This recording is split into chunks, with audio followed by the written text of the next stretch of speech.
ரெட்டிப்பாக கொடுத்தார் அப்படின்னு அர்த்தம்.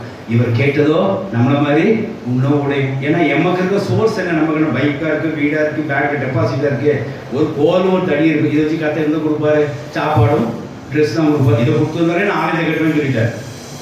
ஆனால் கத்தர் கொடுத்தது என்ன, என் காண்பித்த தயவு பண்ண எவ்வளோனும் பாத்திரமே கிடையாது. என்ன கொடுத்தே தெரியுமா, 2 பரிவாரம் என்ன கொடுத்தீர். ஹல்லேலூயா ஹல்லேலூயா, தேவனுடைய பரிசுத்த ஸ்தோத்திரம் உண்டாக. இப்போ ஏசா கையில் விடுவீங்கன்னு சொன்னார் கர்த்தர். பாருங்க 33:15 வாசிங்க. 33:15 வாசிப்பாங்க. இப்போ விடுவீன்னு சொன்னார். ஆனால் அங்கே ஏசா ஆசீர்வதித்தார். பாருங்க, இவங்க கேட்கறது ஒன்று, தேவன் நமக்கு கொடுக்குற பெஸ்ட் ஒன்று. வாசிக்கலாம் 33:15 வாசிங்க. அப்பொழுது ஏசா, என்னிடத்தில் இருக்கிற ஜனங்களில் சிலரை நான் உன்னிடத்தில் நிறுத்திவிட்டு போகட்டுமா என்றார். ஹல்லேலூயா. இவர் என்ன கேட்டார் தெரியுமா, எனக்கு நீ 2 பரிவாரம் கொடுத்துட்டீங்க, இப்போ என் ஜீவனுக்கு உயிருக்கு ஆபத்து வருது, இப்போ ஏசாவுக்கு என்ன